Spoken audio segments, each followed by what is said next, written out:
Ngayon, pag-usapan po natin itong isa sa mga kalaban ni Mayor Vico sa kabilang partido. Hindi niya ito kalaban sa pagka-mayor, pero ito ay tumatakbong congressman at kaalyado nga sa kabila.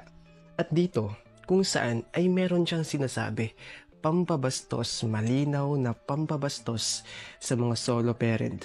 At ito, panoorin muna natin bago tayo magkomento. Minsan sa isang para sa mga solo parent ng Pasig. Minsan sa isang taon, ang mga solo parent na babae na nireregla pa. Nay, malinaw, nireregla pa. At nalulungkot. Minsan sa isang taon, pwede sumiping ho sa akin. Yun nung interesado, magpalista na ho rito sa mesa sa gilid. Paano kami, Kong? Paano kami? Seryoso? Seryoso? Ang politika ba ay biruan? Ang taong bayan ba ay biruan? Ang mga solo parent ba ay biruan? Tapos, teka, parang naaalala ko siya eh. Siya ba yung nagsabi dati na noong mga nakaraang araw na si Mayor Vico daw ay bastos at walang respeto sa babae? Di ba siya yun? Tama ba siya nagsabi nun? Hindi ko makakalimutan yung mukha niya eh. Oo, apelyido niya siya. Siya. Siya nga yun. Siya nga yun mga kaparing. Ito, panoorin natin yung video kung saan sinabi niya na si Mayor Vico daw ay bastos. Ito. Hindi ko alam kung saan nakakuha ng moralidad itong kasama namin.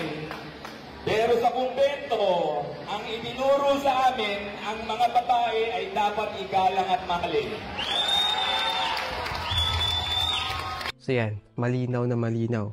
Sinabihan niya si Mayor Vico na bastos at walang respeto daw sa babae. Saan doon ang bastos? Bago natin sasagutin yun, bago tayo magbigay ng komento doon sa pambabastos niya, sa mga solo parent. Dito muna tayo. Nasaan ang pambabastos dito?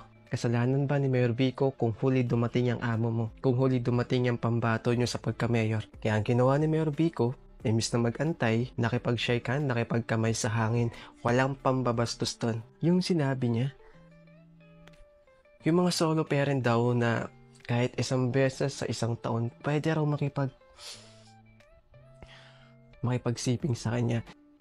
Attorney, congressman ang tinatakbuhan.